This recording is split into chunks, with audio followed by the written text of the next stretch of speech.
Bismillahirrahmanirrahim. Assalamualaikum warahmatullahi wabarakatuh. Alhamdulillahirrabbilalamin. Hari ini kami bersama the one and only teman kami, sahabat kami dari zaman mu'alimin. Ustadz Haji Fazi. Belum. Haji Fazi, Haji Fathan Mafazi Wildan Putra. Masya Allah, tabarakallah. Gimana Haji, sehat semua? Alhamdulillah Ustadz, sehat. Langsung sehat. to the point aja. Jadi hari ini kita mau ngobrolin tentang riba. Nggak apa kan? Masya Allah, boleh. Masya Allah.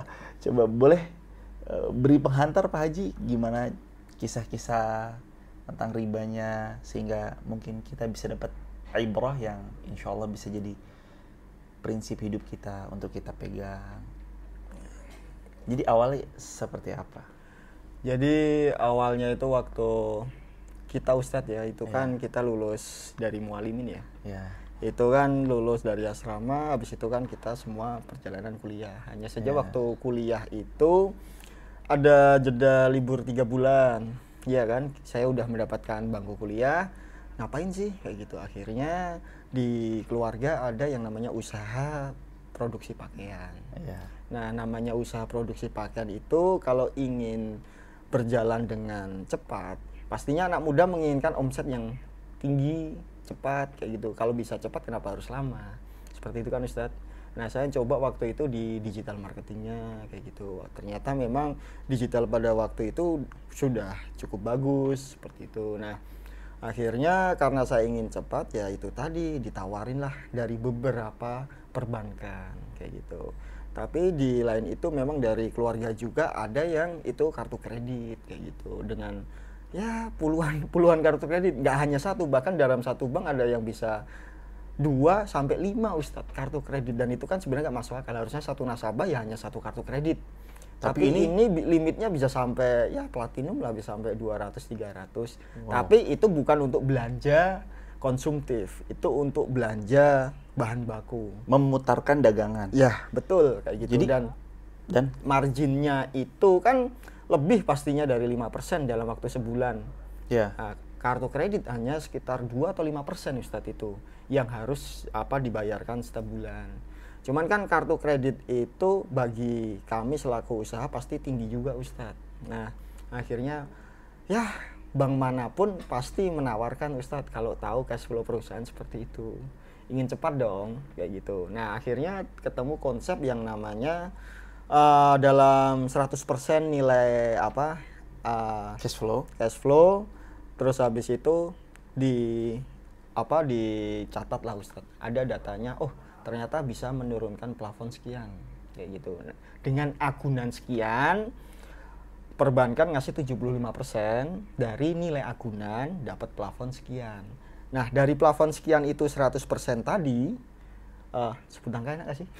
Enggak ya? 100% itu 40% pasti buat roda perputaran perusahaan. Nah, 50% buat aset, buat tanah. Kayak Jadi sebenarnya pada masa itu ketika Haji Fazi misalkan memulai daripada satu bisnis itu sebenarnya tanpa riba pun, tanpa hutang riba pun berarti sudah bisa. Ya itu tadi sebenarnya bisa, hanya saja kurang cepat karena saya menginginkan cepat Ustadz. Dan di sisi lain itu banyak tawaran aset kayak gitu. Tetangga nawarin ada tanah di sini kayak gitu. Makanya dari rasa ayo ingin percepatan kayak bisa dipercepat nih dengan cara kita datengin plafon pendanaan gitu. By the way teman-teman, mohon izin informasi, beliau adalah sahabat kami dari Pondok Pesantren Mu'alimin. Dari zaman SMP kami udah satu kamar sama beliau, SMA pun juga masih terus di pondok yang sama. Dan beliau ini basicnya memang pengusaha di bidang fashion, pakaian, tekstil. Jadi beliau punya garment, fashion, tekstil, itu bidang usaha beliau. Harapannya sih di penginapan tentunya dengan support dari Haji. Siap, Haji Dodi juga Masya Allah. Dengan Haji Dodi ya, jadi gini Pak Haji, bergabung.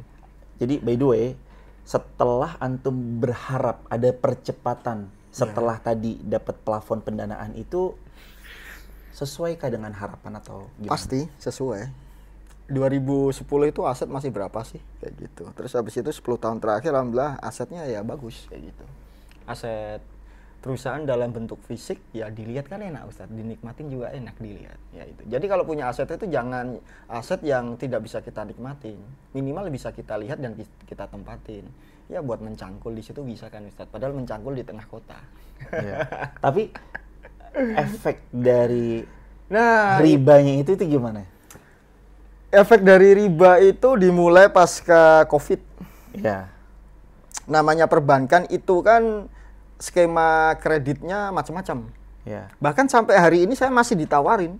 Kalau saya mau ngambil angka, boleh itu angka? Boleh, nggak apa-apa. Kalau saya mau ngambil senilai 3M pun atau 6M dari aset yang masih saya pegang itu bisa. Tapi kan saya mau tobat Ustadz. Saya nggak mau. Kayak gitu. Kalau saya mau loh Ustadz. Yeah. Dan ada beberapa bank mau masuk lagi. Kayak gitu. Tapi apa iya gali lubang tutup lubang. Kan gitu. Kan nggak boleh kan Ustadz. Yeah. Apalagi kan dosanya benar-benar sangat besar. Saya sadar di situ tadi. Nah, terus habis itu kalau umpamanya saya ngambil ya nanti dimelain sama Ustadz Irfan. Allah. Apa banget nih? Apa banget sih? Apa yang membuat antum akhirnya ini kayaknya riba nih nggak bener nih? Ya itu tadi pasca COVID Ustadz. Pasca COVID itu seperti saya terlena. Ternyata Allah tuh seperti membiarkan hambanya, oh ternyata dengan bank itu benar ya, apa dengan memang mempercepat dan saya dulu tuh nggak percaya riba, ya Allah, parah banget ya. Itu karena memang riba itu saya anggap seperti bunga bank. Ya. Bank kalau nggak ada bunganya mau menjalankan operasional dari mana Ustadz, kayak gitu. Tapi setelah saya sadar riba, saya nggak peduli bank itu tutup atau enggak dan dia menjalankan roda perusahaan dengan apa, saya nggak peduli. Intinya bunga bank dengan skema kredit ya seperti rekening koran, sekarang ada KUR itu di mana ada bunganya, uang dikasih terus ada bunganya, itu riba dan itu ada di Al-Qur'an kan Ustaz kan seperti itu. Allah aja udah firman. Makanya dari itu benar-benar saya tidak ingin menggunakan pendanaan perusahaan dari perbankan kayak gitu. Padahal skemanya banyak kayak gitu. Nah, saya seperti terlena. Memang terlena juga, terus akhirnya tahun kemarin saya menguap uang tuh sekitar ya bisa dibilang 0,5 M menguap gitu aja dalam waktu 1 tahun. Karena? Ya itu tadi pendanaan dari hutang sebagian, terus habis itu saya sendiri salah memutuskan jalannya marketing perusahaannya, saya juga salah memutuskan. Saya lebih Jawanya tuh gendoli, bahasa Indonesianya apa? Mementingkan. Saya mementingkan outlet, udah tahu datanya penjualannya minus. Sewanya sehari 500.000 di salah satu mall. Tapi penjualannya cuma 200, 300. Apalagi hari Senin sampai Kamis, siapa sih yang mau masuk mall? Kayak gitu. Dan memang waktu rugi itu saya tetap pertahankan karena saya sayang sama SDM yang ada di tim marketing kayak gitu. Saya kasihan kalau mamanya dia nggak kerja di itu mau kerja di mana. Tapi itu tentunya dengan mengorbankan keuangan perusahaan yang nilainya memang cukup tinggi itu tadi di tahun 2023. Total ada sekitar 30 lokasi di semua mall di Jogja, Solo, Magelang, Semarang, terutama Solo, Jogja yang paling banyak. Bandung udah enggak. Yeah. Bandung terakhir 2015, habis itu udah enggak buka. Nah, dan dari situ tadi saya ngerasa kesalahan dan mungkin memang uangnya masih sisa banyak waktu itu omsetnya. Tapi karena perbankannya ya nilainya per bulan saya harus bayar sekitar 2 digit, puluhan juta atau coba nggak apa-apa. Nggak apa-apa, boleh. Santai. 60 juta per bulan. Cicilannya tuh sampai 60 juta per bulan. Cicilan 60 juta per bulan untuk beberapa bank. Itu gimana antum hidup di bawah? Ya saya takut Ustaz. Pressure yang kayak gitu gimana hidup di bawah pressure kayak gitu? Saya takut, keluarga pun juga takut. Saya terus terang takut didatengin orang bank, nggak bisa. Padahal saya udah komitmen, di mana saya sebagai laki-laki tuh harus berkomitmen ya. Di Jawa tuh laki-laki yang digojengi ya ucapannya, apalagi udah tanda tangan di atas materai sanggup bayar per bulan segini ya harusnya komitmen dong. Apalagi di dunia bisnis kepercayaan itu yang utama. Hanya saja memang ini kepercayaan yang utama, ternyata saya melakukan kesalahan pada waktu itu. Menurut saya benar pada waktu itu, tapi ternyata saya tuh orang muslim. Nah, di muslim sendiri ternyata itu salah, riba itu salah. Dan ada yang menerangkan pendanaan gak hanya dari perbankan, tapi ada seorang teman, benar-benar seorang teman yang sangat bahagia, bagi saya udah seperti malaikat menyelamatkan keluarga saya. Jadi Itu dia pendanaan itu bisa dari investor, dari VC. Hanya saja itu juga berat, arahnya ke sana saya harus mempersiapkan apa kayak gitu. Nah, makanya perusahaan kecil, pedagang kecil mau nyari kredit bank ya susah toh. Iya. Ya sama, saya sekarang seperti perusahaan pedagang kecil yang mau mencari pendanaan investor. Arahnya kemana biar investor tertarik ya ke digital marketing kayak gitu. Tapi saat sebelumnya ditarik agak sedikit mundur lagi, tapi saat fase masa nggak bisa membayar. Ya, itu tahun 2023, tepatnya di bulan Maret, bulan Maret 2023 sampai bulan Desember, sampai akhir tahun sepanjang 2023. Cuma kuat bayar 2 bulan, Januari Februari, 60 juta per bulan cuma kuat bayar 2 kali, Januari Februari. Habis itu dari Maret sampai Desember sampai bulan ini nggak bayar sama sekali. Tapi ada salah satu bank yang udah kami lunasi. Terus akhirnya pelan-pelan sampai sekarang nggak bayar cicilan sama sekali. Tapi kan tadi saya bilang kami punya agunan, habis itu agunan dinilai 75%, dapatlah plafon angka tadi, boleh pinjam sekian dari perbankan.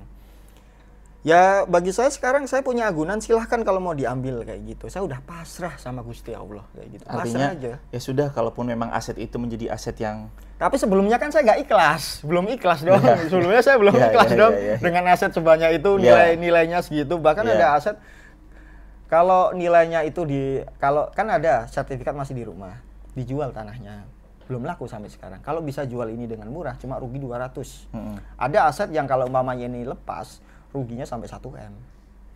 Wow. Kayak gitu ruginya. Karena pasaran di area situ sekian M kayak gitu. Tapi kalau sampai ini ke bank, ke lelang, ya ruginya 1 M. Tapi punya sertifikat yang di rumah, bisa dijual, itu nilainya kalau rugi, kalah gitu, ya cuma 200. Anggap aja kan perusahaan lagi kalah perang, kan kayak gitu. Saya kalah banyak kayak gitu. Titik baliknya seorang Fazi untuk dulunya menyadari saat dulunya masih menyangkal riba itu.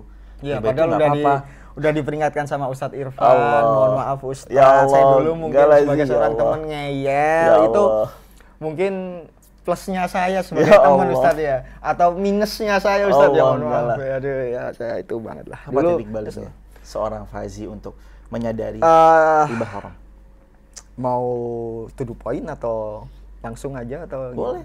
Serah, senyamannya. Ya, titik balik di saya itu di bulan akhir Oktober.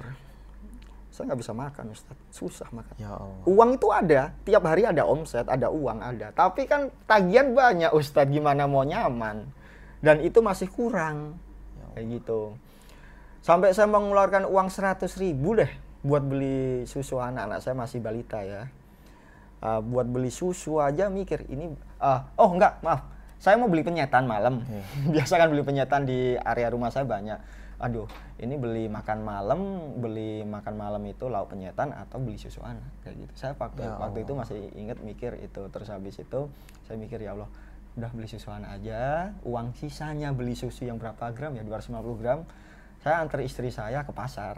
Ya udah, masak aja gitu.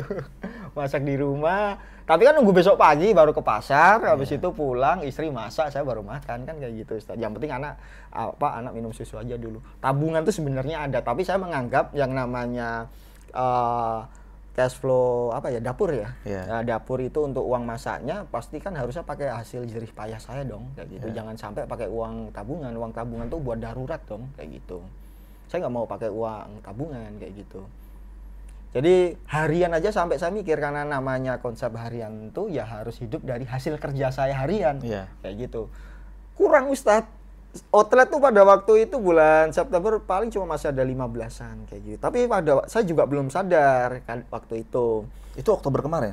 Iya, dan yang diperparah kalau tadi Ustadz tanya yang menyebabkan salah satu selain riba, itu saya kesalahan saya pribadi nih Ustadz. Saya terlalu angkuh. Harusnya saya tidak mempertahankan mall yang sepi.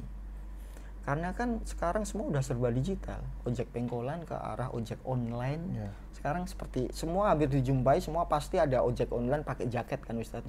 Kayak gitu Ustadz. Jadi maka dari itu semua yang berhubungan dengan digital itu terjadi di semua kehidupan kita, bahkan makanan sendiri pun juga. Dan pakaian terjadi di usaha saya Ustadz, di Safirah kayak gitu. Jadi saya harus beralih ke digital juga, di yang digital itu Ustaz. Maka dari itu semua yang dulunya 100% 90% lah, 90% di offline, di mall, pameran-pameran, di mana tempat keramaian, saya jemput bola, itu udah konsep yang lama, yang udah tradisional lah. Nah, ada cara modern lagi, digital. Sekarang produksinya di konveksi, di pabrik, habis itu packing juga di situ, jualan juga bisa di situ. Bedanya apa? Cuma tinggal dikasih HP. Dan saya cuma tinggal duduk-duduk aja atau iklan. Siapa yang kenalin antum ke dunia digital, Pak Haji? Ya, tentu saja Haji Dodi Prabowo. Beliau mentor saya itu. Gimana ceritanya? Itu orang hebat banget, sumpah. Dia powernya kuat banget, sumpah. Saya aja kalah. Saya 10 tahun di pakaian ngalor ngidul sampai Bandung, Jogja, Solo, gak ada apa-apanya sama dia. Ibarat kata ilmu saya itu masih di dalam kampung, di lokal. Dia udah internasional ilmunya. Kapan pertemuan pertama terus? Kalau nggak salah, seingat saya 30 Oktober. Dan pada waktu pertemuan itu saya mencurahkan semua masalah saya. Ya, Haji Dodi bisa aja mempermalukan saya dan tepuk tangan pada waktu itu. Tapi dia nggak melakukan itu dan dia malah merangkul saya. Dan saya benar-benar ternyuh banget di situ. Dia nggak nyelamatin saya, tapi dia nyelamatin keluarga saya. Kayak gitu, Masya Allah. Jadi pahalanya Haji Dodi, semoga beliau dan keluarganya selalu sehat dan bisa berangkat haji. Amin ya Rabbal Alamin. Lewat mana? Maksudnya lewat jalur apa beliau berupaya sampai antum tadi berterima kasih? Datang ke rumah saya, Ustadz.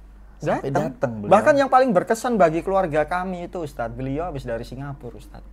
Sampai Nia itu sekitar jam 7 malam sama keluarganya. Beliau sama istrinya ke rumah saya. Habis dari bandara ke rumah saya dan anaknya diantar sama sopirnya kan, Ustadz. Sampai segitunya, Ustadz. Kaget saya. Harusnya kan biasanya pulang dari luar negeri langsung pulang istirahat itu. Beliau enggak, datang ke rumah saya di depan komputer ngeset digital marketingnya tadi, ngasih arahan, ngasih poin-poin. Beliau yang nulis, saya cuma dengerin gini aja. Oh gitu ya Pak, siapa kayak gitu. Jadi beliau seperti itu. Dodi adalah salah satu teman kami juga seangkatan di pondok pesantren dulu, Mualimin Yogyakarta. Jadi kami seangkatan dulu. Dan Masya Allah, Tabarakallah, kadang pertolongan itu Allah datangkan lewat teman-teman terdekat. Gitu nggak sih ngerasa? Iya, saya malah ngerasa saya jauh-jauh Ustadz kemana-mana ketemu teman manajemen gitu yang masih menerima saya dalam keadaan saya seperti ini itu mungkin hanya beberapa, nggak lebih dari itu. Dan semua kenalan saya dari dunia kerja itu hanya beberapa, paling hanya 1, 2, 3. Nah, beberapa yang khusus bagi saya masih membantu saya.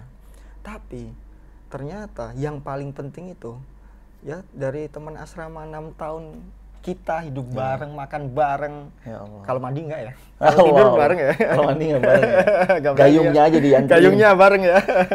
Bener-bener ternyata seakan-akan saya disuruh pulang aja, disuruh balik lagi aja ke Mualimin itu. Ya hidup-hidup. Oktober pelan-pelan terus mulai ditata. Dari Oktober itu. Bisa dibilang per hari ini tuh digital marketing tuh insya Allah bisa mengalahkan omset offline. Bisa ngalahkan mall. Dan mohon maaf, saya sebenarnya udah nggak peduli lagi sama pameran mall. Ya mohon maaf ya Ustadz ya. Karena itu udah mungkin tinggal nunggu waktu aja kayak gitu. Saya udah nggak peduli lagi sama pameran di mall. Tapi saya akan peduli sama salah satu lokasi mall. Mungkin di wisatawan boleh di itu. Ya pokoknya di lokasi wisatawan di Jogja itu mallnya memang sangat-sangat bagus banget kayak gitu. Pengecualian untuk mall itu, Ustadz. Tapi secara keseluruhan ya sekarang nggak mau beralih ke digital. Yes, beralih ke digital dan pasarnya masih sangat-sangat luas. Bisa dibilang saya sendiri pun sekarang masih di kulitnya. Saat nanti saya udah sampai dagingnya, riba lunas mah, lewat riba. Berapa sekarang menyisakan sampai angka berapa? Sebelumnya 3,2, per hari ini masih di angka 2,9 lah. Berarti, ya 2880. Berarti dari 3,2 menjadi 2,880 M. Iya. Kapan seorang Fazi punya target tersendiri dengan taufik dan izin Allah? Insya Allah dengan pertolongannya akan terselesaikan semuanya. Ya, yang namanya mimpi itu kan gratis Ustadz ya. Kita boleh bermimpi apapun itu. Ya, mimpi saya sih insya Allah harapannya maksimal akhir tahun, syukur lebih cepat. Bulan Desember udah bisa mengembalikan salah satu sertifikat rumah yang melunasi riba di rekening koran itu tadi, salah satu bank tadi. Ya nilainya 1 M dan itu PR bagi saya. Tapi selama saya masih kuat dan saya masih sehat, saya yakin saya bisa ngelunasin. Pilihannya ada dua sebenarnya, Ustaz. Dengan penjualan di digital marketing atau dengan jual salah satu aset. Dan saya sudah siap dengan salah satu aset jika memang itu laku dengan harga yang wajar. Kayak gitu. Sebenarnya saya masih menang sih sama bank. Ya, bisnis itu kan seperti perang. Saya masih menang, Ustaz. Masih punya karena punya aset tadi. Ya kan saya cuma kalah 40%. 60% masih dipegang aset keluarga. Yeah. Cuman itu beku, Ustaz. Kayak gitu nggak bisa diapa-apain, dan namanya hidup butuh cash flow cepat dong kayak gitu. Yeah. Kan nggak mungkin pasaran nilai tanah 5 juta per meter terus tiba-tiba dijual cepat cuma 2 juta, kan nggak mungkin, Ustaz. Kita pasti maunya ya mungkin normalnya 4 juta lah kayak gitu. Kan gitu, Ustaz, paling turun 20% lah kayak gitu. Makanya tanah ya kalau laku alhamdulillah, kalau enggak ya sudah pasrah aja sama Gusti Allah kayak gitu. Tetap berjuang untuk melunasi cicilannya. Ya. Kalaupun ini terjual berarti alhamdulillah semua atas izin Allah, karena saya pasrah sama Allah kayak gitu. Jadi ada dua, dengan omset penjualan digital atau dengan menjual aset kayak gitu. Sedangkan asetnya di freeze. Yes. Artinya nggak bisa dikemana-mana kan, ditahan sama pihak. Ya maksudnya kalau sertifikat yang di rumah kan dipegang, kalau mau dijual ya udah tinggal tanda tangan, dijual dapat uang cash kayak gitu, Ustaz. Allah. Kayak gitu. Kalau mau dijual ya tarik ulur kan, Ustaz, karena saya sendiri nggak bisa memutuskan, namanya keluarga itu kan harus musyawarah. Iya. Ya, tapi sampai sekarang ada pandangan untuk menjual aset dalam rangka melunasi hutang ribanya? Ada 3 lokasi di Jalan JJLS di dekat bandaranya ya. Apakah nextnya untuk mempercepat, tadi kan kembali ke kalimat obrolan di awal tadi kan kayaknya. Kalau mau mempercepat, apakah akan mengulangi hal yang sama lagi? Ya, saya pasti akan ambil jalan biar lebih cepat lebih baik, tapi tidak mengulangi melalui riba, tidak melalui perbankan, tapi melalui investor. Saya cari investor kayak gitu, pendanaan. Ya. Ya seperti perusahaan-perusahaan startup yang lain seperti itu, Ustaz. Tentunya dibimbing dengan Ustadz Irfan dan Haji Dodi. Ya Allah, ya Allah. Tentunya, Ustadz.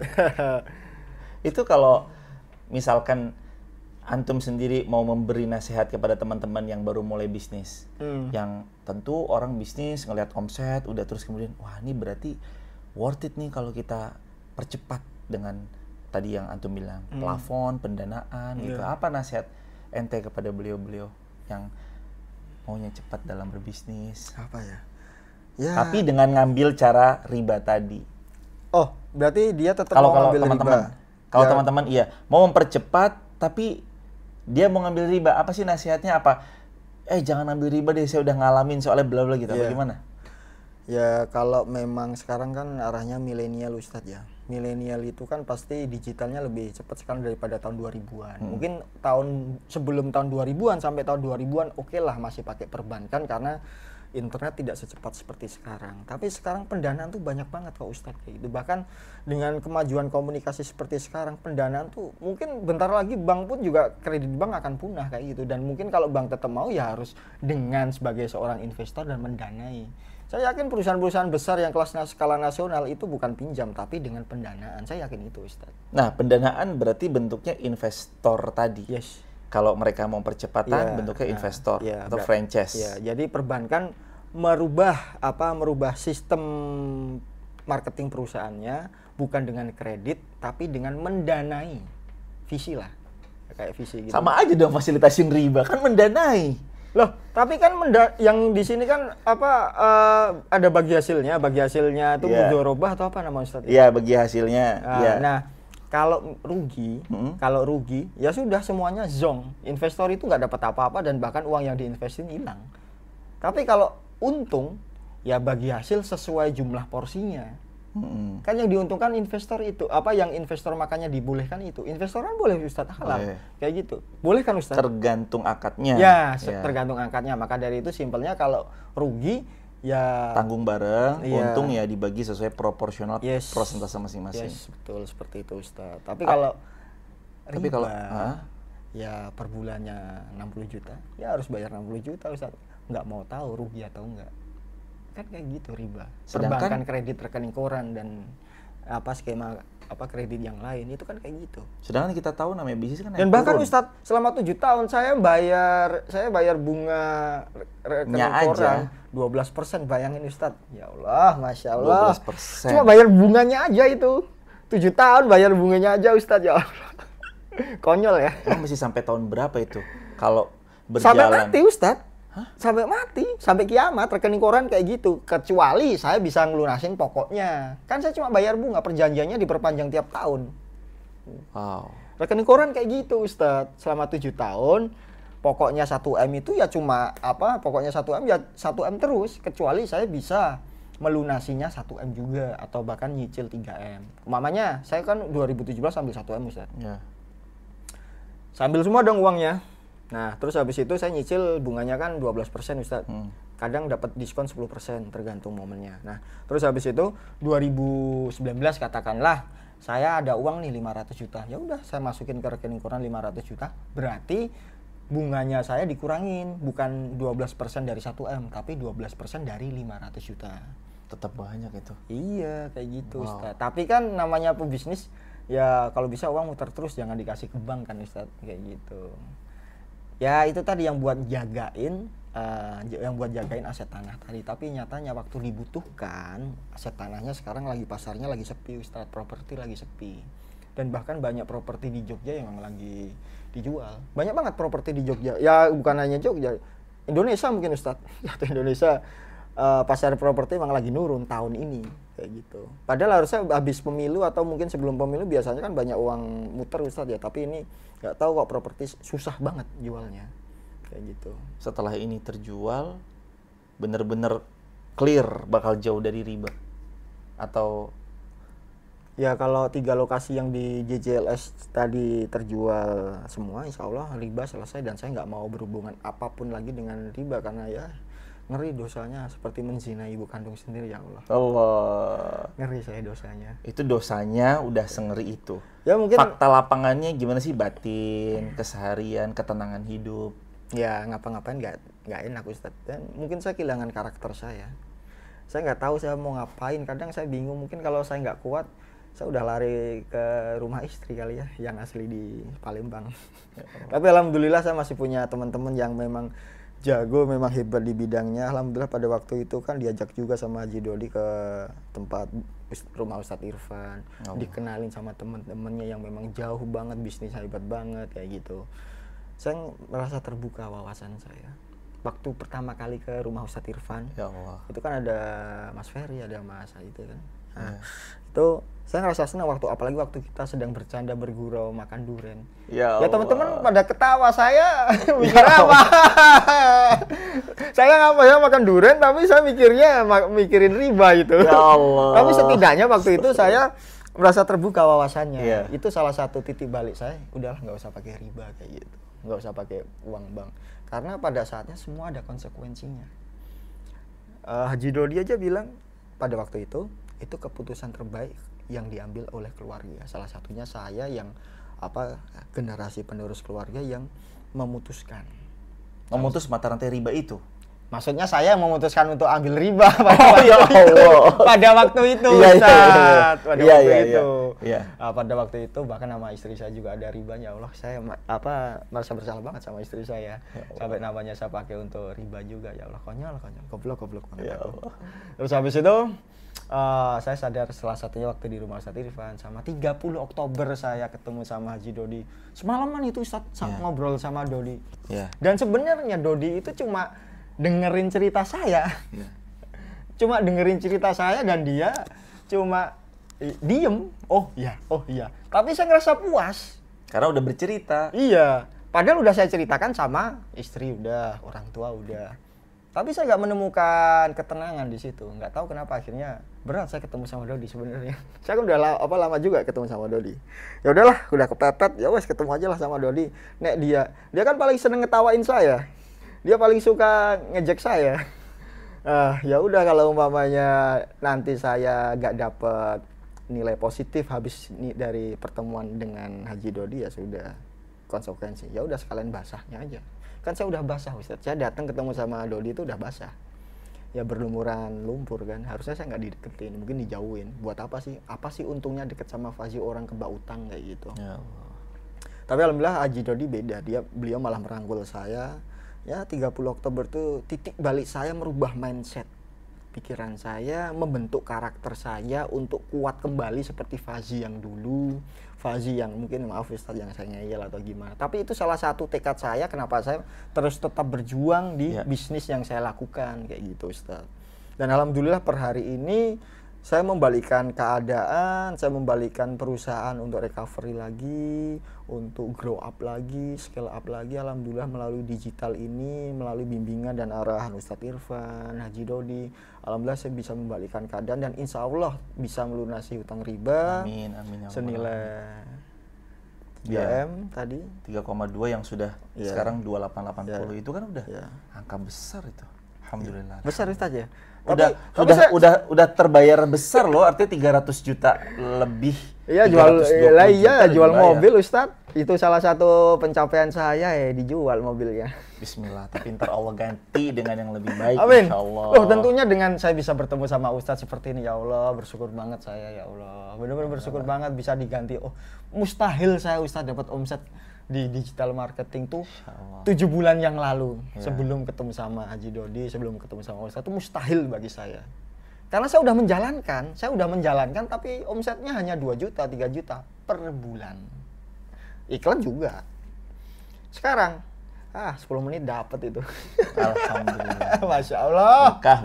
Masya Allah, alhamdulillah. Emang jalan Allah kalau kita udah pasrah, kita mendekat sama Allah, alhamdulillah benar-benar Allah pertemukan, iya, Allah Maha Kaya. Allah datangkan. Iya, Allah pertemukan. Kadang pertolongan Allah itu nggak datang lewat tiba-tiba uang jatuh dari langit itu enggak. Kadang pertolongannya lewat orang-orang terdekat, ternyata teman satu circle dulu, teman masa SMA, SMP, teman masa pondok misalkan salah satunya, atau mungkin teman-teman juga bakal dapat pertolongan dari orang yang siapa tahu tetangga dekat kanannya atau kirinya atau mananya. Dan saya yakin ilmu yang diajarkan sama teman kita ini mahal harganya, saya tahu itu. Udah pernah nyobain cari mentor-mentor yang wah, gak cukup 5 juta Ustadz. Dia dari Singapura ke rumah, gila itu. Allah. Dari Singapura turunnya langsung ke rumah saya. Harusnya dia tidur dong di rumah, ngapain ke rumah saya sampai jam 11 malam tuh Ustadz. Aduh, harusnya dia ke pekerjaan atau ketemu klien kayak atau ke rumah kayak. Intinya nggak ke rumah saya deh. Ngapain dia ke rumah saya? Terus gimana antum bilang sama orang tua tentang saya dulu pernah memutuskan untuk mengambil riba dan sekarang saya siap bertanggung jawab dan ini yang terakhir buat kita. Tapi by the way orang tua setuju memutus mata rantai riba ini? Iya, setuju. Ya, apa nasihat beliau? Nah kan perusahaan udah saya pegang kendali penuh. Iya. Apa nasihat beliau? Nasihatnya ya udah percaya aja sama anaknya. Beliau bilang seperti udah percaya sepenuhnya dan rasanya seperti sekarang itu seperti disiram air surga katanya gitu. Apalagi dengan melihat Haji Dodi ke rumah, Ustadz Irfan ke rumah, teman kita Al-Ghazali, Syekh Al-Ghazali ke rumah, ya Allah. Itu benar-benar di luar akal pikiran manusia bagi kami. Bagi kami sekeluarga itu benar-benar di luar akal pikiran manusia. Kenapa? Kalau bukan Allah yang menggerakkan, mana mau sih ke rumah saya yang kayak gitu? Mana mau? Serius. Ya Allah, ya Allah. Kalau bukan Allah yang menggerakkan. Loh, itu untuk memberikan siraman rohani loh Ustadz. Dan semangat juga itu. Iya. Merubah mindset saya, karakter saya, harus fight, berjuang. Kita kan di sekolah pemimpin ya, kita harus bisa minimal memimpin diri kita sendiri. Kalau kita bisa memimpin diri kita sendiri, berarti kita bertanggung jawab atas keputusan kita. Pada waktu itu benar, ternyata imbasnya, konsekuensinya sekarang, dan berarti saya harus bertanggung jawab atas konsekuensi keputusan saya. Harus melunasi riba, harus melepas mata rantai riba di keluarga saya, gitu Ustaz. Gimana caranya? Ya saya harus berjuang terus, saya pun belum tahu. Bahkan 3M hari ini pun saya nggak bisa melunasi, kecuali tanah saya laku. Selesai. Teorinya gitu, tapi nyatanya mungkin Allah mempersulit atau gimana saya nggak tahu. Bukannya mempersulit sih, mungkin Allah belum mengizinkan, Allah belum merestui, belum dipermudah untuk mungkin melalui menjual aset. Mungkin Allah akan mengasih petunjuk, mempermudah kami sekeluarga untuk tetap berjuang melalui penjualan di digital, melalui penjualan di pakaian untuk melunasi riba mungkin kayak gitu. Tapi sejauh ini alhamdulillah kurang lebih udah 1 tahun, alhamdulillah ya aset masih aman kayak gitu Ustaz. Tapi masih membangun komunikasi sama bank. Masih komunikasi terus sama OJK juga iya.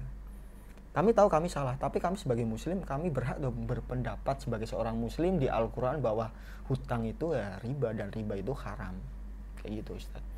Segala sesuatu yang dipinjamkan ada jaminannya dan ada bunganya, itu haram. Ya kalau mau pinjamkan ya udah pinjamin aja, ikhlas gitu aja, tanpa bunga, tanpa pinjaman. Mohon maaf Ustadz yang lebih tahu, bukankah seperti itu Ustadz? Ya kurang lebih demikian.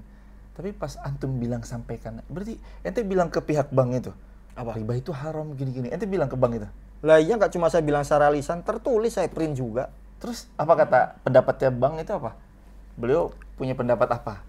Ya sesuai perjanjian apa MOU waktu pencairan bank itu ya tetap nggak bisa dilunasin, cuman harus langsung pokoknya. Umpamanya saya masih ada pokok 1M tadi di rekening koran, ya harus langsung lunas 1M. Ya belum ada uangnya kalau 1M sekian itu. Oh berarti ya nggak mau mengakui, bank nggak mau mengakui, kan konvensional, bahkan yang syariah aja nggak mau mengakui juga Ustadz. Intinya komitmen.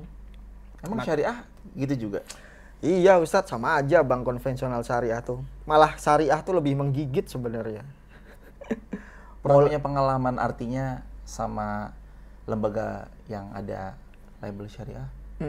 Pernah punya pengalaman? Bahkan ini maaf kalau boleh bilang maaf Ustadz. Tanpa menyebut itunya ya, nggak nyebut.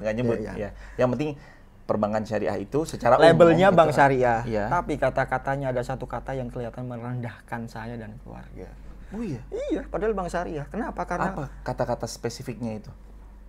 Emang nyebut nama nggak apa-apa? Bukan nama perbankannya, bukan. Bukan, nama ini bank syariah ini dia nyebut saya brengsek. Oh gitu? Iya. Di WhatsApp? Enggak, di depan rumah saya, padahal saya tuan rumahnya. Wow. Gimana sih Mas? Udah komitmen kok 6 bulan ini nggak bayar, apa nggak namanya brengsek? Saya digituin. Nah, waktu saya waktu lagi lemah ya Ustadz ya, saya takut ya waktu itu. Sekarang saya udah kuat, saya udah mindset saya utuh lagi. Ya dia yang brengsek.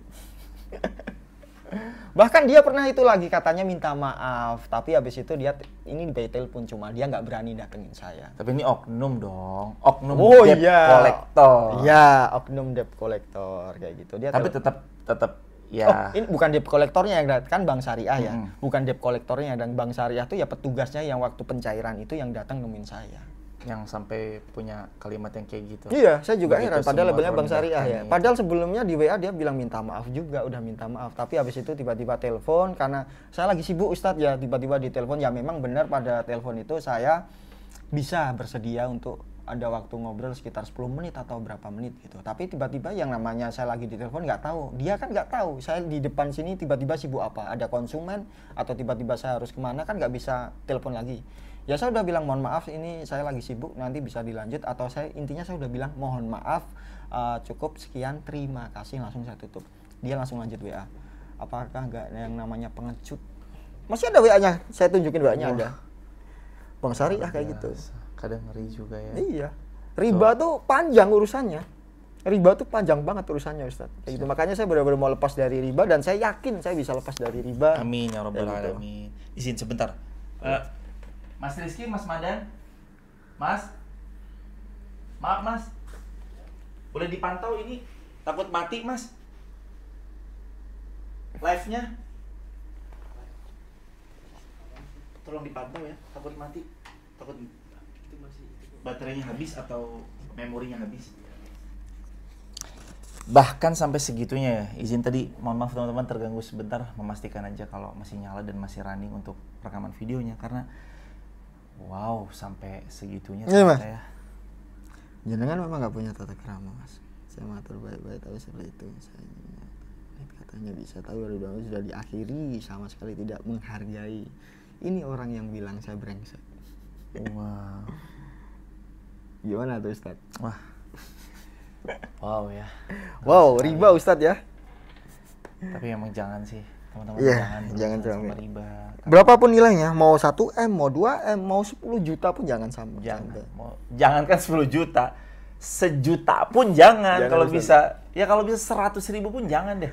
Yang penting jangan urusan sama riba. Bahkan sejak pertemuan sama Dodi bulan November, saya udah nggak mau pakai oh pinjaman online saya udah nggak mau pakai. Tapi saya punya limit banyak banget. Ya mirip kartu kredit lah. Wow. Tinggal klik di situ aja udah bisa langsung masuk rekening saya. Tapi saya udah nggak mau pakai. Nah itu combo banget tuh, apalagi judi online, pinjaman online. Yes. Wah, paket combo itu. Oh iya, nilainya ratusan tuh Ustaz. Saya tadi bingung makan ya. Karena omset turun drastis ya. Lah, kalau waktu itu saya masih mau pakai yang letter-letteran itu ya, yang digital itu. Wah, tinggal klik gampang, tinggal QRIS. Mau beli apa aja bisa. Tapi sekarang lifestyle hidup memang banyaknya mengarah ke sana nggak sih? Ya, betul. Kenapa itu? Ya karena berhubungan ini, semua orang, bahkan anak saya usia 3 tahun aja udah mau pegang ini. Ini kan smartphone. Ya. Namanya smartphone itu kan pasti bisa difungsikan dalam segala hal. Ya. Aktivitas kita, apapun, dimanapun, selama masih terhubung sama internet, harus bisa berfungsi. Mau buat bayar, buat telepon, mau buat meeting, Zoom aja pakai ini bisa Ustadz. Semua kegiatan kita butuh apapun, udah ada di sini. Bahkan kantor, laporan aja, soft-filenya aja di PDF atau apa langsung bisa buka di sini tau Ustadz. Yeah. Dan setelah kita laporan, intinya apa? Cuma tinggal Zoom atau komunikasi dengan kolega atau gimana, udah selesai. Ini bahkan bukan laptop Ustadz. Ini smartphone ini yang menyebabkan lifestyle kita. Pinjol jadi berubah, pinjol, ada lagi judi online. Tapi antum pernah terjerat judi online? Alhamdulillah saya sedikit pun sekalipun belum pernah judi online. Dan saya pusing pun larinya, saya cuma lari ke istri. Cuma di rumah tidur. Untungnya pada waktu itu saya cuma tidur di kamar, ngumpet di kamar, dan saya nggak mau memutuskan apapun. Saya tidak mau memutuskan apapun. Karena saat itu kalau saya memutuskan, saya tahu suatu saat saya sadar ini pasti keputusan yang salah. Jadi saat saya dalam kondisi terpuruk, saya lagi bingung, nggak tahu arah mau ngapain, ya saya nggak mau memutuskan apapun. Saya cuma mau menjalankan apa yang saya jalanin menurut saya enak dan udah pernah, ya udah saya jalanin. Tapi sekarang siapapun yang tidak mau bergabung di Safira, tidak mau mengikuti instruksi saya dan sudah tidak sayang dan mencintai Safira, silahkan ya angkat kaki. Gampangannya nggak mau ikuti instruksi saya tendang. Saya nggak peduli siapapun itu. Karena ini juga karena tujuan saya untuk melunasi riba. Untuk melunasi riba. Kayak gitu. Kalau memang harus saya regenerasi semua SDM, saya lakukan. Bahkan sama orang tua saya sendiri yang masih beberapa bantuan perusahaan, ya saya nggak peduli. Karena dosa saya besar banget. Tapi Allah tuh. Nah kalau saya masih mengikuti rule-nya, caranya, saya masuk neraka dong Ustaz, masih riba juga dong. Allah. Tapi Allah baik. Janjinya Nabi, Allah pasti akan menolong siapapun yang dia punya hutang dan berniat melunasi hutangnya. Amin. Allah tolong 3 orang. 1, yang berjihad di jalan Allah. 2, pemuda yang menikah karena menjauhi dirinya dari zina. Yang 3, orang yang berhutang lalu mau melunasi hutang-hutangnya. Itu Allah jaminkan bahwa Allah pasti tolong mereka. Termasuk kita semua, insya Allah. Siapapun juga yang menonton tayangan ini atau siapapun yang menyaksikan, insya Allah selama kita punya niat untuk melunasi apapun yang menjadi tanggung jawab, insya Allah Allah tetap akan tolong biidznillah dengan cara terbaik menurut Allah. Amin. Seperti yang berarti antum udah ngerasain kan? Kayak kemarin-kemarin tuh nggak ngerti ini kayaknya bakal ditolong Allah lewat jalur mana. Tapi ada satu hal lagi sebenarnya teman, kalau boleh cerita. Teman kita kan Ustadz Ghazali bilang, Ka'bah itu dibangun oleh kaum Nabi Ibrahim ya Ustadz. Berarti dari zaman Nabi Adam sudah ada, tapi nanti dipugar lagi pada zaman Ibrahim dan Ismail karena kena Nabi Nuh, banjir bandang Nabi Nuh itu. Nah, yang bangun kan Bani Israel ya. Bani Israel kan berarti Yahudi ya. Iya, diceritain. Terus habis itu ceritanya gimana? Ya, Bani Israel aja tidak mau bangun Ka'bah pakai berhutang. Kayak gitu. Namanya berhutang kan ya dosa kayak gitu pada waktu itu. Akhirnya ya Bani Israel itu membangun dengan hasil dagangnya harian itu, makanya Ka'bah bentuknya cuma kotak gitu. Mungkin kalau Ka'bah dibangun dengan hasil dari mungkin meminjam uang, mungkin hasilnya bisa lebih bagus mungkin bangunannya. Setahu saya itu yang saya pahami kayak gitu. Jadi Ka'bah itu pun dibangun dengan hasil jerih payah Bani Israel tanpa hutang bank kayak gitu. Jadi emang zaman dulu udah ada bank? Mungkin belum ada. Ini ceritanya siapa ini? Ceritanya Cali, ceritanya Cali. Iya. Oh, salah ya. Nggak tahu. Ya, saya nggak tahu. Baru pertama kali dengar. Nanti kita. Saya pernah diceritain. Aja. Ya, saya pernah diceritain itu sih sama Cali kayak gitu. Oh iya. Ya katakanlah Yahudi aja nggak mau pakai pinjem bank. Ngapain kamu pinjem bank? Dan Yahudi itu nggak mau minjemin bank sesama Yahudi. Sama Yahudi nggak mau ngasih pinjaman. Tapi dengan investor didanain perusahaannya. Rugi tanggung bersama, untung bagi bersama.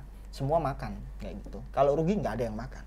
Jadi tidak ada, kembali lagi, jadi tidak ada keberuntungan dari riba yang kita ambil. Ya, bom waktu aja riba itu kalau sekarang merasa seperti bom waktu. Ya. Kalau sekarang merasa mungkin dengan ribanya kayak udah di atas awan, dengan ribanya semakin cepat, dengan banyak cabangnya yang semakin banyak, apakah pasti akan menjamin? Enggak. Tinggal bom waktu aja, hilang gitu aja. Tinggal Allah tunjukkan. Tapi saya yakin Allah menunjukkan ini karena Allah ingin sayang sama hambanya, sama sayang dengan keluarga saya, dan mau scale up aja. Saya yakin saya berbisnis dari usia berapa ya? Dari kecil Ustadz, dari SD udah jualan di Sunday Morning. Sunday Morning Ustadz. Anak SD masih ingin nonton kartun aja udah jualan saya Ustadz. Dipaksa sama orang tua saya. Jadi saya udah dididik keras sama orang tua dari kecil, disuruh jualan. SMP dimasukin mualimin. Ya berantem lah. Saya aja berantem Ustadz di kamar itu sama teman dari Surabaya, Farid tuh namanya. Iya. Ya udah kita sekamar. Saya sama beliau dulu sekamar. Oh iya, kita sama Kak Sumar ya? Iya, Kak Sumarito. Kita sekamar ya Ustadz. Sekamar tahu banget lah. Bukannya Kak Rehan ya? Kamar F ya Ustadz? Enggak, saya kamar E, Kak Sumarito. Iya, kita sekamar ya. Aduh ya Allah, Masya Allah. Closing statement bahwa riba adalah bom waktu, dan apa closing statement yang bisa jadi pengingat sekaligus nasihat buat kita bersama-sama, apalagi untuk teman-teman yang mungkin masih menganggap riba itu adalah mempercepat, riba itu adalah begini dan begitu, padahal seperti yang tadi Antum bilang Pak Haji bahwa itu adalah bom waktu. Apa nasihat sebagai closing statement di podcast kita? Kalau closing statementnya, saya sendiri pun merasa belum pantas Ustadz. Saya sendiri pun ribanya juga belum lunas. Saya sendiri pun juga masih bingung. Belum rasanya di sini pun saya dipanggil ngerasa bingung juga kenapa harus saya. Pastinya kan pasti ada jauh banyak yang lebih hebat dari saya, dan saya yakin ada yang ribanya lebih besar dari saya dan udah melunasi. Kan seperti itu Ustadz. Ya saya sendiri pun juga bingung harus gimana ngasih saran apa. Tapi yang jelas riba itu kan pastinya akan membunuh kita secara perlahan. Rasanya kayak dibunuh Ustaz. Karena saya sendiri sampai kehilangan karakter saya sampai ketakutan kayak gitu Ustaz. Tapi saat saya udah pulang karakternya, ya saya bunuh balik itu riba. Lah kalau saya masih hidup, saya masih bisa lunasin. Tapi kalau saya udah meninggal, saya nggak bisa ngelunasin riba dong, masuk neraka dong. Ya Allah, makanya cepat-cepat harus sadar dong. Bismillah, cepat-cepat lunas, Amin. lunas Amin. insyaallah. Amin. Lah saya masih ingat kata Ustadz kan usia 1 sampai 30 itu kan grow up. Allah. 31 sampai 60 grow down berarti. Gitu Ustadz. Sedang OTW kita bersama nih, grow down. Ya. Harus sudah menyadari bahwa kita semua pasti berpulang, dan kita semua menginginkan kita pulangnya husnul khotimah tanpa menyisakan hutang. Ya, saya sama lihat ceramahnya Ustadz habis subuh suruk itulah. Saya juga bertanya sama diri saya sendiri, kenapa saya tuh bisa lihat subuh suruk tiap pagi itu? Mustahil bagi saya 7 bulan yang lalu. Mustahil, nggak tahu kenapa. Buktinya ya setiap saya transfer berarti saya nonton subuh suruk. Allah. Masya Allah, maaf. Ya Allah.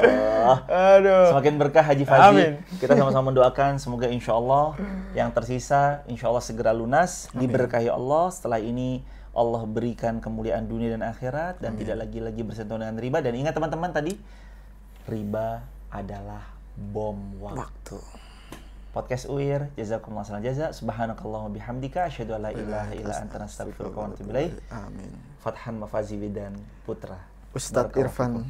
Assalamualaikum warahmatullahi wabarakatuh. Waalaikumsalam warahmatullahi wabarakatuh. Jazakumullah Haji, masyaallah. Masyaallah. Luar biasa Haji Fadzi. Udah nih.